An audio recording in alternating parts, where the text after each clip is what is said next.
Faltava entendimento. Vamos superar, né? Vamos superar. Eu vou até voltar no Instagram ver quantas oportunidades eu perdi. Vou até voltar agora, vou mandar mensagem de novo. Não, mas é bom eu que se descobri. alguém ver a entrevista, vai saber que não Pode. foi culpa sua. Não, isso aí já é bom. Foi terrorismo, Acho né? que eu vou fazer um corte e vou mandar. Foi Principalmente terrorismo. naquele tempo você estava quebrado, sem emprego. Aí, ó. Não, você já é dono e proprietário da Rádio Ai, já melhorou, já né? mudou, né? O patamar já é outro, né? Naquela época, a rádio ela nasceu, inclusive, Dentro do carro, né? Dentro Conta do pra carro. eles. E é interessante isso, porque as pessoas elas têm que ter uma forte atenção, sabe? Eu sempre digo que quando você observa, eu falei isso em outra entrevista, e eu repito sempre, seja um bom observador. Não é porque, inclusive dizem que no caos é onde você forma o equilíbrio das coisas. Então, se você para, observa e não se desespera, você cria novas coisas.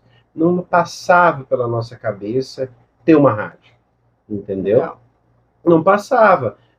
Veio uma grande diversidade, claro, uma fatalidade horrível, mas graças a Deus superamos, mas infelizmente muitos padeceram, mas que, mesmo durante isso, de grande medo, grande receio, perder muita coisa, porque nós éramos já da área de eventos, então, logicamente que nós... Foi a área mais prejudicada. Não, foi a área que Mais acabou. Foi a última a voltar. Né? O primeiro parar... Restaurante E também deu restaurante. ruim, viu, irmão? Deu ruim também, então foi muito ruim. Só que quando você pega e para e fala, o problema é se desesperar. O grande problema é se desesperar. Se você pega e fala, pô, e agora? O que eu vou fazer? Eu só não vou parar. Entendeu? Eu só não vou parar. A maioria das pessoas pararam. Aí, logicamente, que elas vão ter Mas mais muita problemas. gente, né, se rebelou durante Nossa, a pandemia, né? Em momentos, Se reinventou. em momentos de crise, enquanto uns choram, outros vêm de lenço. Total. Né? E isso é um fato, na verdade, é igual fala, né? Quando você está se afogando, se você se debater, você vai afundar Vai mais afogando. rápido. Então, isso leva a gente, no mundo dos negócios, basicamente, é a mesma coisa. Se você tem que entender, se você se debater, você afunda. E ainda impede que o outro salve, entendeu? Então, você tem que parar, analisar. Veio disso, veio de uma observação. Até porque a gente já estava nos bares, então... A gente começou a apresentação nos bares, eu comecei a apresentação nos bares, né, Sim. minha mãe? E foi crescendo, porque eu tenho uma frase que é o seguinte, que Deus lhe pague, mas se eu puder pagar, eu vou pagar você. Por quê? Não vamos colocar na conta do pai, né? Então, isso foi o que trouxe um grande retorno para nós. É incrível, né? Você faz e te retorna. Então, a gente subia no palco, minha mãe estava lá junto no evento, ela... fazia, basicamente, eu era garota propaganda do bar, eu subia no palco porque eu fui anunciar no evento. Eu comecei a ser apresentador, eu tinha um cabelo no meio das costas. Não era safadão? Eu era. Queria cortar, não queria. Eu queria, eu tinha um cabelo no meio das costas. Sério? E aí, tanto que o povo falava assim, ó o cabeludo. Eu não tinha nem meu nome, era o cabeludo. Ixi, menino. E aí eu subi no palco, e aí eu pensei assim, peraí, o que eu vou fazer para recompensar o bar? É porque eles abriram as portas para nós. Sim. Nessa época, nós não somos goianos, nós viemos de São Paulo, eu vim por uma separação muito trágica, muito dramática, e nós chegamos aqui sem nada mesmo, sem nada, Sem só perspectiva. trouxe o filho. E a gente veio daquela luta, que moramos aqui em Aparecida, né, tanto que a gente agradece muito a Aparecida, que nos Muito. recebeu, que tudo que a gente viveu de melhor, que Ricardo viveu de melhor foi aqui em Aparecida, a infância dele, né? E depois a gente criou um instituto, através da nossa vivência aqui em Aparecida, essa luta que a pobreza traz, né? Então, a falta de direitos, a falta de oportunidades, tudo isso fez com que a gente montasse um aglomerado de mulheres que começaram a se ajudar. E daí nasceu o Instituto Márcia Mello, que hoje cuida de tantas famílias. Mas, nessa época, nós começamos a ter uma ideia. Como que a gente ia fazer para trazer recursos? Porque começou a crescer muito, as necessidades cresceram Só aumenta, muito. né? E a gente não tinha como sanar tudo só dividindo um pouco. Porque o Instituto nasceu com essa ideia, unir as mulheres para que cada uma tivesse um pouco que tinha, juntando, dava para todo mundo. Só que aí começaram a Cresceu ampliar-se muito, né? os apelos, as necessidades. Então, a gente teve uma ideia. Ricardo, a gente pode fazer eventos, e onde nós vamos fazer? Se a gente fizer evento, a gente pode vender ingresso, a gente pode... E a gente conhecia muito artista, muito cantor sertanejo, que aqui em Goiânia tem muito cantor aqui tem, sertanejo, Verdade. né? Principalmente quem tá começando. Tem Todo muito. mundo canta aqui em Goiânia. O Ricardo tem um ditado, como é que é o Ricardo? Não, Se saco de uma árvore, cai quantos cantores? Ai, 5 cantor, Dois violeiros. 5 cantor, primeira voz, 5 segunda voz, 2 violeiros, 2 bateristas e 10 produtor. É o que cai, menino. Produtor tá aí também, né? Menino, é o que mais tem aqui, não tem jeito não. E aí, nessa história de ter muito cantor sertanejo, muito artista aqui, Ricardo, e se nós fizéssemos evento para angariar fundos para o Instituto, né?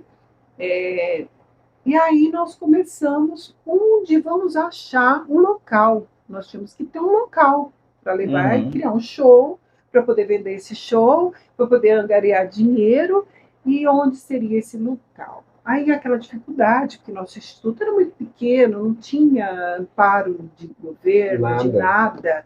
Então ninguém queria nada conosco. Aí eu falei, Ricardo, a gente pode... Eu tinha uma amiga que trabalhava num bar, que a gente agradece muito até hoje também, bar Cerrado, né? Cerrado Cervejaria. Cerrado Cervejaria, que nos abriu as portas. Ainda tem ele ainda? Tem, tá firme e ali forte. Vamos lá depois, pô. É lá do pé do shopping, né? do lado do Goiânia lado do Goiânia Shopping. Cerrado Cervejaria, maravilhoso. E aí ela falou com o dono. Bom. Muito bom. Muito bom mesmo. lá, grande, muito chique. Eu trabalhava ali próximo ao quiosque da Brahma. Ali. Do lado. Fechou, lado, né? Fechou, agora é Foi muito pagode lá. E aí, nós, o Rafael, que é o dono do Cerrado, beijo, Rafael. Olha nós aí, assiste nós. Depois vem aqui também contar essa história. O Rafael, ele é dono do Que Pastel? QG Pastel. Nossa. Ele é um homem que... olha a Eu história. eu fiz fiz um planejamento quando eu estudava na faculdade do QG Pastéis. Olha aí. Olha como esse mundo é pequeno. Não, eu falo aqui. Esse mundo é uma roda. Eu fiz. Foi bem na época da transição que eles estavam fazendo a transição para virar franquia. Isso. E eu aí... falo que Goiânia é um lugar que você não pode pecar, né? Não, aqui todo É mundo pequeno demais, Você é muito falou, pequeno. alguém já conhece. É a tal da capital do interior, menino. Então, você não pode. Aqui você falar mal de um cara, às vezes tá falando pro parente. Tá bom, Ou alguém, amigo, conhecido, nasceu junto, cresceu. entendeu? É igual, tipo assim, todo mundo conhece alguém que já tocou na banda do Cristiano Araújo. Ou É verdade. do Marrone. Ou Não é o verdade? próprio Cristiano, que é o Aqui, Cristiano do Marrone, né? Cristiano era conhecido, né? Todo mundo. Não, todo mundo que separa, eu até brinquei com a pessoa que falou isso daí, porque, claro, referência, né? Uhum. Todos os cantores estão em Goiânia, né? E os que fazem história e se eternizaram como o Cristiano Araújo, que foi uma lenda Até para hoje, todos nós. tão jovem, Mas eu acho Tão talentoso. mas eu acho muito interessante. Eu falo assim, gente, todo mundo ou tocou, ou conhece alguém, ou é primo de alguém que Ricardo, deixa eu tocou. contar a história. É porque o homem fala bonito. Olha só. Não conta o segredo do falo povo, assim, não, minha mãe é empresária. Gente, eu sou mãe solteira, levo meu filho pro serviço. É difícil fazer programa com ele, porque ele não deixa eu falar. Eu tô falando sério aqui, entendeu? Isso é um desabafo.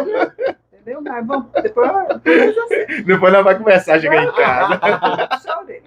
E aí, né, Ricardo, eu estava contando, nós fomos falar com o Rafael, que é o dono do Cerrado. Mas por que ele tem o Cerrado? Aí tá um grande mistério. Minha mãe, continua sendo mistério, minha mãe, Mas não vamos vou ter contar amizade. pra vocês. Eu vou contar no final, se merecer, não vou contar não. Mas aí ele criou, porque não precisava ter o Cerrado. Mas aí Deus queria me abençoar e ele tinha o Cerrado. E nós fomos lá e ele falou, não. Eu falei, posso fazer uma feijoada aqui, beneficente? Aí ele falou, você me dá a feijoada? Ele dou. Eu falei, eu vou trazer público, né? Eu trago público, eu trago os cantores sertanejos, você deixa eu cobrar o ingresso e tal. E ganhei a feijoada, cobrei o ingresso. Falei, tá bom. E aí ele gostou muito. Aí ele falou, não, eu dou para vocês um dia da semana para vocês fazerem um show, porque Legal. eu gostei muito de vocês. Foi. Bom. Né? Então, Não, assim, e agrega, né, o bar, porque você leva um público que às vezes o bar a não gente já tem. tinha não nosso tem. público, porque a gente conhecia muita gente, o artista queria levar os parentes deles para E pro artista também era bom, às vezes o bom pra artista todo não era mundo. conhecido. Era uma Bom pra todo vitrine, mundo. né? É. E aí, então, a gente começou, banda de rock, cantor Mentira. sertanejo. Sem falar